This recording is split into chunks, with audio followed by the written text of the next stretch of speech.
Hey guys, this is Noelle, and this is another Advantage Moment. In the last video, we briefly discussed the topic of mental illness. So now you have a better idea of what mental illness is and what it's not. In this video, we were going to discuss the diagnosis process. But before we do, I wanted to address a potential challenge you may face. It's a common challenge that affects almost every area of life, but can easily be overcome. What is it, you say? It's the lingo. Well, I'm glad we're speckins the same lingity. And the jargon that people in the mental health profession often use. To be fair, the mental health field is not the only area in life that has its own language. Ever had a doctor start speaking to you in medical terms and you have no idea what they are talking about? Collect and send for clotting studies, PT, PTT, factor V, protein, CNS, the whole shebang.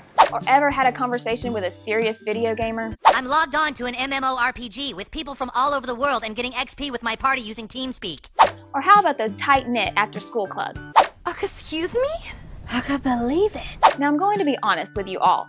I won't be able to go over every single term used in the mental health field. If I did that, this video would quickly become one of those classes you skipped on a regular basis.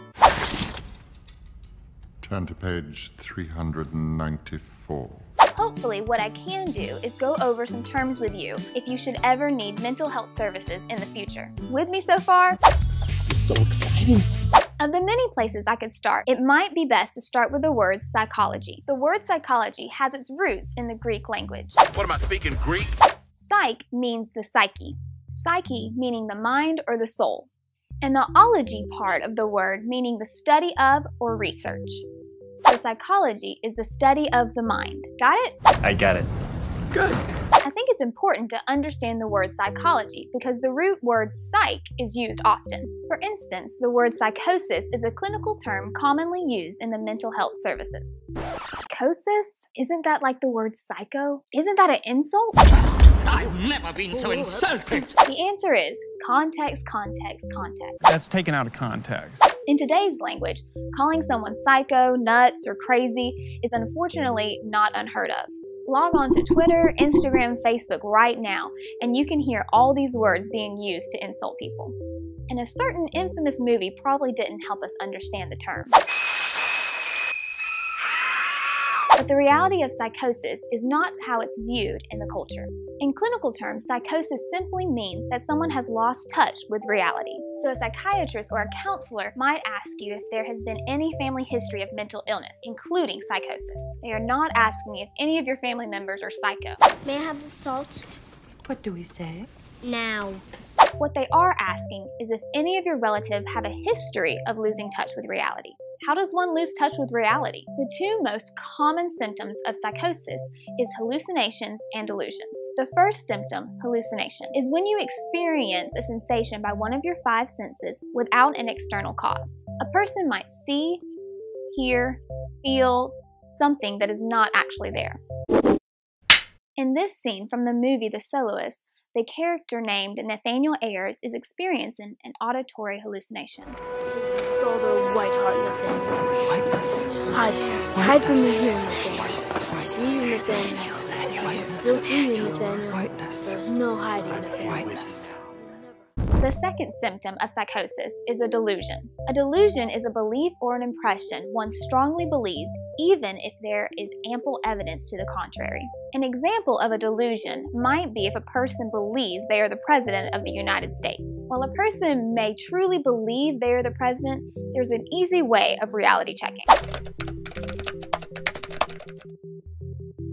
Delusions and hallucinations are common symptoms associated with the mental illness schizophrenia. Another term that you might hear is grandiosity or euphoria. Grandiosity is an unrealistic sense of superiority. So someone who's grandiose in their thinking might believe they can accomplish several difficult tasks within an impossible short amount of time, when in reality, no one can. Euphoria is an intense state of excitement or happiness. You might think, well, what's wrong with being intensely excited or happy? In this clip from the documentary The Secret Life of a Manic Depressive, actor Stephen Fry describes a time in his life that his grandiose and euphoric mood led him to engage in destructive behaviors. This led to my next big manic episode. When I was about 17, going around London on a stolen credit card, it was a sort of fantastic reinvention of myself, an attempt. You know, I bought ridiculous suits with stiff collars and silk ties from the 1920s and would go to the Savoy and the Ritz and drink cocktails. I think it's more that when you're in a sort of grip of a manic fantasy, you don't really believe other people exist. You are the center of your universe. Another term you might hear is obsession or obsessive thoughts. Obsession is a reoccurring, unwanted, distressing thought, impulse, or image. The person might be able to recognize the thought as being excessive and unreasonable, even if they know these thoughts are coming from their mind. This thought, impulse, or image cannot be removed by logic or reason. In this scene from the movie As Good as It Gets, the character Melvin Udall has an obsession with being clean. Take a look at the measures he's willing to take in order to feel safe from germs. Hot. Hot, hot, hot.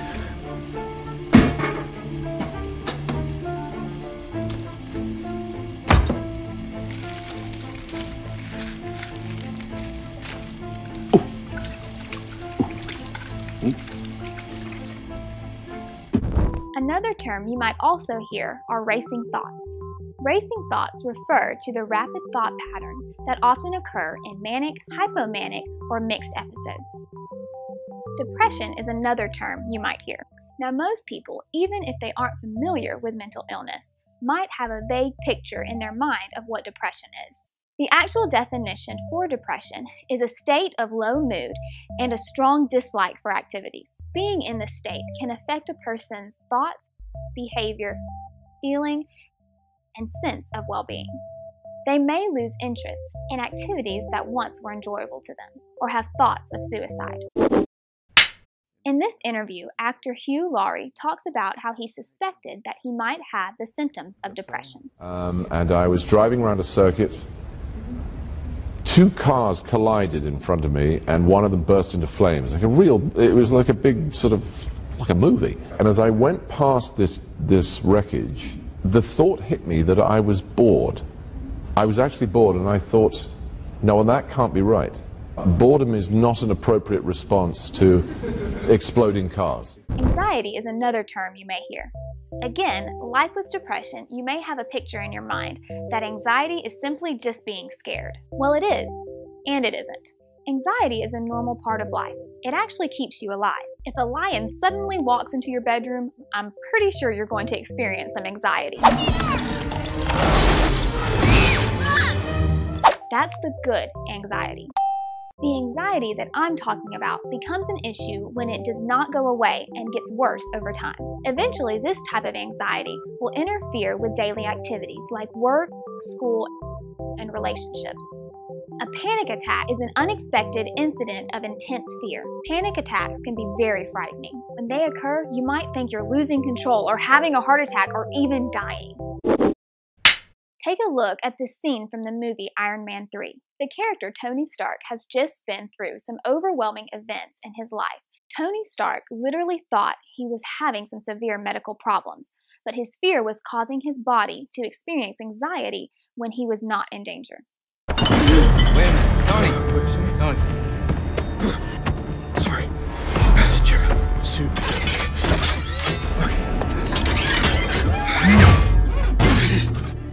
Check the heart, check the, is it the brain?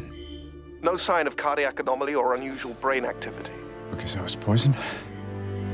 My diagnosis is that you've experienced a severe anxiety attack. Me? Substance abuse is often something that is discussed with your mental health provider at some point. Substance abuse is defined as an overindulgence in or dependence on an addictive substance, especially drugs or alcohol.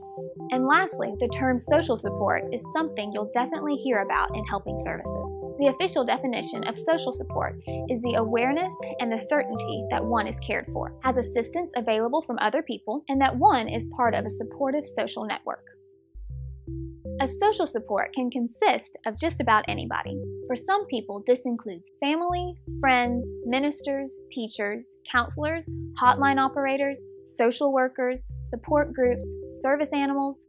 You get the picture. You will be asked to describe your social support system because having support is critical to getting the help you need. I hope this video has helped inform you about some of the language that helping professionals sometimes use. They aren't trying to confuse you. They sometimes forget that not everyone understands these terms. Generally, the professional will leave the jargon at the door when speaking to you. I don't understand all this fancy medical lingo. But sometimes they might slip up and throw a word your way that you haven't heard of. If that happens, don't panic. Try to remember what you learned in this video. Mental health professionals are there to make sure you get the help you need and to make sure you are well informed. If you don't understand something, simply say, I don't know what that means. I hope this video has given you the knowledge necessary to set aside some of the worries you might have if you want to seek help. We could have covered everything under the sun, but I'm not sure you have that kind of time. For more information, go to the following address. On this website are a list of the words used in the field of psychology. Until next time, my name is Noelle, and this has been another Advantage Moment.